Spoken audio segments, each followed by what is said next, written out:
हाँ दोस्तों, आज समुद्र शुरू करने वाले हैं, उसमें इतिहास पढ़ने वाले हैं। भारत का इतिहास। उत्तर में हिमालय से लेकर दक्षिण में समुद्र तक फैला यह उपमहाद्वीप भारतवर्ष के नाम से ज्ञात है, जिसे महाकाव्य तथा पुराणों में भारतवर्ष अर्थात भारत का देश तथा यहाँ के निवासियों को भारतीय अर्थात भारत की संतान कहा गया है।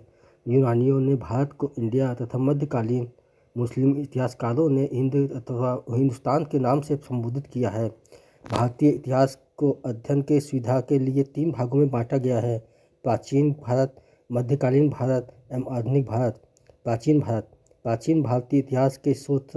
प्राचीन भारतीय इतिहास के विषय में जानकारी मुख्यतः 4 स्रोतों से प्राप्त होती है: धर्म ग्रंथ, ऐतिहासिक ग्रंथ, विदेशियों का विवरण, पुरातत्व संबंधी साक्ष्य। धर्म ग्रंथ एवं ऐतिहासिक ग्रंथ में मिलने वाली महत्वपूर्ण जानकारी। भारत का सर्वप्राचीन धर्म ग्रंथ वेद है, जिसके संकलनकर्ता महर्षि कृष्ण द्वैपायन वेदव्यास को माना जाता है। वेद 4 हैं: ऋग्वेद, यजुर्वेद, सामवेद, अथर्ववेद। ऋग्वेद ऋचाओं का क्रमबद्ध ज्ञान के संग्रह को ऋग्वेद कहा जाता है। इसमें 10 मंडल, 1028 सूक्त एवं 10,462 ऋचाएँ हैं। इस वेद के ऋचाओं को पढ़ने वाले ऋषि को होत्र कहते हैं। इस वेद से आर्य के राजनीतिक प्रणाली एवं इतिहास के बारे में जानकारी मिलती है। विश्वामित्र द्वारा रचित ऋग्वेद के 3रे मंडल में सूर्य देवता सावित्री को समर्पित प्रसिद्ध गायत्री मंत्र है। इसके 9वें मंडल में देवता सोम का उल्लेख है। 8वें मंडल में हस्तलिखित ऋचाओं को खिल कहा जाता है। चतुष्वर्ण समाज की कल्पना का आदि स्रोत ऋग्वेद के 10वें मंडल में वर्णित पुरुष सूक्त है, जिसके अनुसार 4 वर्ण ब्राह्मण, क्षत्रिय, वैश्य तथा शूद्र हैं। आदि पुरुष ब्रह्मा के क्रमशः मुख, भुजाओं, जंघाओं और चरणों से उत्पन्न है। धर्मसूत्र 4 प्रमुख जातियों की स्थितियों, व्यवसायों, दायित्वों, कर्तव्यों तथा विशेषाधिकारों से स्पष्ट विभेद करता है। वामनावतार के 3 पगों के आख्यान का प्राचीनतम स्रोत ऋग्वेद है। ऋग्वेद में इंद्र के लिए 250 तथा अग्नि के लिए 200 ऋचाओं की रचना की गई है। प्राचीन इतिहास के साधन के रूप में वैदिक साहित्य में ऋग्वेद के बाद शतपथ ब्राह्मण का स्थान है। यजुर्वेद सस्वर पाठ के लिए मंत्रों तथा बलि के समय अनुपालन के नियमों का संकलन यजुर्वेद कहलाता है। इसके पाठकर्ता को अथर्वयु कहते हैं। यह एक ऐसा वेद है जिसमें गद्य एवं पद्य दोनों में है। सामवेद यह गाई जा सकने वाली ऋचाओं का संकलन है। इसमें पाठकर्ता को उद्धृत कहते हैं।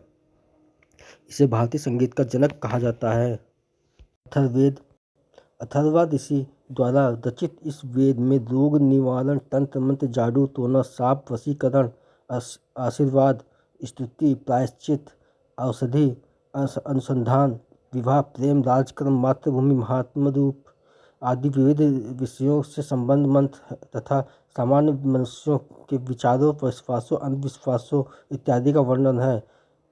इसमें सभा एवं समिति को प्रजापति की 2 पुत्रियां कहा गया है। सबसे प्राचीन वेद ऋग्वेद एवं सबसे बाद का वेद अथर्ववेद है। वेदों को भली भांति समझने के लिए 6 वेदांग की रचना हुई है। ये है शिक्षा, ज्योतिष, कल्प, व्याकरण, निरुक्त तथा छंद। भारतीय ऐतिहासिक कथाओं का सबसे अच्छा क्रमबद्ध विवरण पुराणों में मिलता है। इसके रचयिता लोमहर्ष अथवा इसके पुत्र उग्रश्रवा माने जाते हैं। इनकी संख्या 18 है, जिनमें से केवल 5 मत्स्य, वायु, विष्णु, ब्रह्म और भागवत में ही राजाओं की वंशावली पाई जाती है। पुराणों में मत्स्य पुराण सबसे प्राचीन एवं प्रामाणिक है। विष्णु पुराण मौर्य वंश, मत्स्य पुराण आंध्र सातवाहन वंश, वायु पुराण गुप्त वंश। अधिकतर पुराण सरल संस्कृत श्लोक में लिखे गए हैं। स्त्रियां शूद्र जिन्हें वेद पढ़ने की अनुमति नहीं थी, वे भी पुराण सुन सकते थे। पुराणों का पाठ पुजारी मंदिरों में किया करते थे। स्मृति ग्रंथों में सबसे प्राचीन एवं प्रामाणिक मनुस्मृति मानी जाती है। यह शुंग काल का मानक ग्रंथ है। नारद स्मृति गुप्त युग के विषय में जानकारी प्रदान करता है।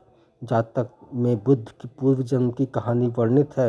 हीनयान का प्रमुख ग्रंथ कथा वस्तु है, जिसमें महात्मा बुद्ध का जीवन चरित्र अनेक कथानकों के साथ वर्णित है। जैन साहित्य को आगम कहा जाता है। जैन धर्म का प्रारंभिक इतिहास कल्पसूत्र से ज्ञात होता है। जैन ग्रंथ भागवती सूत्र में महावीर के जीवन कृत्यों तथा अन्य समकालीनों के साथ उनके संबंधों का विवरण मिलता है। अर्थशास्त्र के लेखक चाणक्य, कौटिल्य या विष्णुगुप्त हैं। यह 15 अधिकरणों एवं 180 प्रकरणों में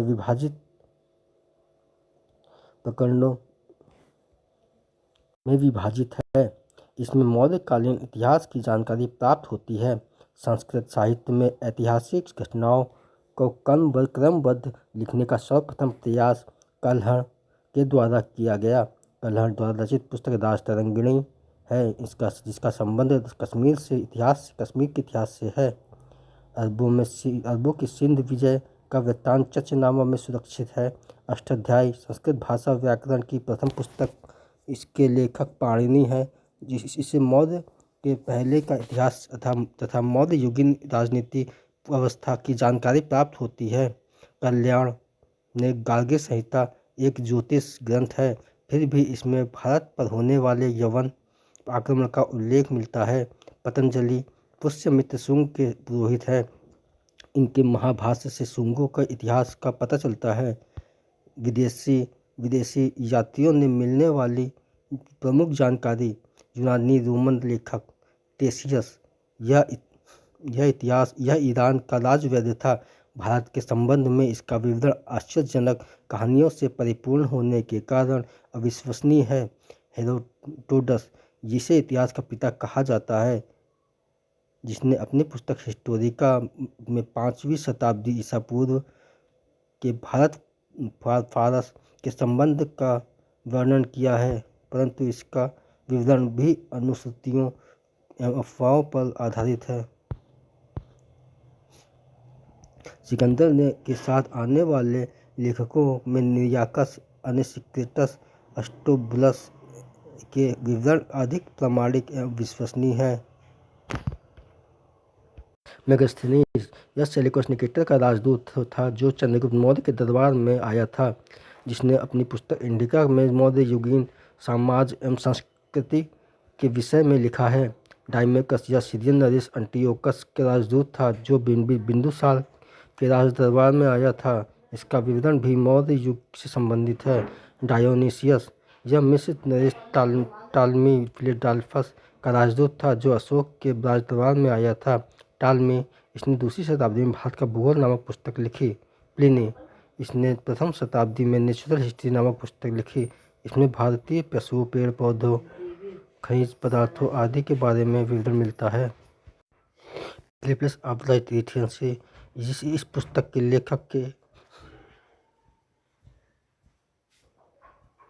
बारे में जानकारी नहीं है। यह लेखक करीब 80 ईस्वी ईसा में हिंद महासागर की यात्रा पर आया था। इसने उस समय के भारत का बंदरगाहों तथा व्यापारिक वस्तुओं के बारे में जानकारी दी है। चीनी लेखक फाहियान या चीनी यात्री चंद्रगुप्त द्वितीय के बारे में आया था। इसने अपने विवरण में मध्य प्रदेश के समाज एवं संस्कृति के बारे में वर्णन किया है। इसने मध्य प्रदेश की जनता को सुखी एवं समृद्ध बताया है। संयुगन यह 518 ईस्वी में भारत आया। इसने अपने 3 वर्षों की यात्रा में बौद्ध धर्म की प्राप्तियां एकत्र की।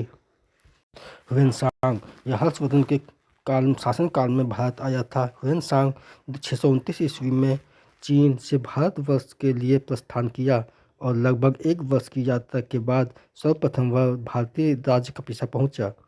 भारत में 15 वर्षों तक ठहरकर 645 ईस्वी में चीन लौट गया। वह बिहार में नालंदा जिला निधन स्थित नालंदा विश्वविद्यालय में अध्ययन करने तथा भारत से बौद्ध ग्रंथों को एकत्र कर ले जाने के लिए आया था। इसका भ्रमण वृत्तांत सियुकी नाम से प्रसिद्ध है, जिसमें 138 देशों का विवरण मिलता है। इसने हर्षकालीन समाज, धर्म तथा राजनीति के बारे में वर्णन किया है। इसके अनुसार सिंध का राजा शूद्र था। ह्वेनसांग के अध्ययन के समय नालंदा विश्वविद्यालय के कुलपति आचार्य शीलभद्र थे। कृत सिंह 7वीं शताब्दी के अंत में भारत आया। उसने अपने विवरण से नालंदा विश्वविद्यालय, विक्रमशिला विश्वविद्यालय तथा अपने समय के भारत का वर्णन किया है। अरबी लेखक अल-बरूनी, यह भारत गजनवी के साथ भारत आया था। अरबी में लिखी गई इसकी कृति किताबुल हिंद तथा तहकीक-ए-हिंद भारत की खोज आज भी इतिहासकारों के लिए एक महत्वपूर्ण स्रोत है। इसमें राजपूतकालीन धर्म, समाज, धर्म, रीति रिवाजों, राजनीतिक आदि पर सुंदर प्रकाश डाला गया है। लेखक तारानाथ, यह एक किताबी तिब्बती लेखक था। इसने कंग्यूर तथा तंग्यूर नामक ग्रंथ की रचना की है कि इनसे भारतीय इतिहास के बारे में जानकारी मिलती है। मार्को पोलो, यह 13वीं शताब्दी के अंत में पांड्य देश की यात्रा पर आया था। इसका विवरण पांड्य इतिहास के अध्ययन के लिए उपयोगी है। पुरातत्व संबंधी साक्ष्य से मिलने वाली जानकारी 1400 ईसा पूर्व के अभिलेख भोगाज कोई एशिया माइनर से वैदिक देवता मित्र वरुण, इंद्र और नासत्य और शनि कुमार के नाम मिलते हैं। मध्य भारत में भागवत धर्म विकसित होने के प्रमाण यवन राजदूत हेलियोडोरस से वेशनगर गरुड़ स्तंभ लेख से प्राप्त होता है। सर्वप्रथम भारतवर्ष की जिक्र हाथी गुफा अभिलेख में है। सर्वप्रथम दुर्भिक्ष का जानकारी देने वाला अभिलेख सहगौरा अभिलेख है। सर्वप्रथम भारत पर होने वाले हूण आक्रमण की जानकारी भीतरी स्तंभ लेख से प्राप्त हुई होती है। सती प्रथा का पहला लिखित साक्ष्य हिरण अभिलेख से प्राप्त होता है। रेशम बुनकर की श्रेणियों की जानकारी मंदसौर अभिलेख से प्राप्त होती है। अभिलेखों का अध्ययन एपिग्राफी कहलाता है। हाथी गुफा अभिलेख कलिंग राज्य खाकेल शासक थे तब। जूनागढ़ गिरनार अभिलेख रुद्रदमन शासक थे उस समय। नासिक अभिलेख गौतमी बलश्री शासक थे। प्रयाग स्तंभ लेख समुद्रगुप्त शासक थे। ऐहोल अभिलेख पुलकेशिन द्वितीय शासक थे। मंदसौर अभिलेख मालवा नरेश यशोधर्मन। ग्वालियर अभिलेख प्रतिहार नरेश भोज। भीतरी एवं जूनागढ़ अभिलेख स्कंदगुप्त शासक थे। देवपाड़ा अभिलेख बंगाल शासक विजयसेन थे। कश्मीरी नौपाषाणिक पुरास्थल भूलझोम से गलतावास का साक्ष्य मिला है। इनमें उतरने के लिए सीढ़ियाँ होती थी। प्राचीनतम सिक्कों को आहत सिक्के कहा जाता है। इसी को साहित्य में कलशापर्ण कहा गया है। सर्वप्रथम सिक्कों पर लेख लिखने का कार्य यवन शासकों ने किया। समुद्रगुप्त की वीणा बजाते हुए मुद्रा वाले सिक्के इसमें से उसके संगीत प्रेमी होने का प्रमाण मिलता है। अरिकमेडु पुदुचेरी के निकट से रोमन सिक्के प्राप्त हुए हैं। धन्यवाद, आज के लिए इतना ही।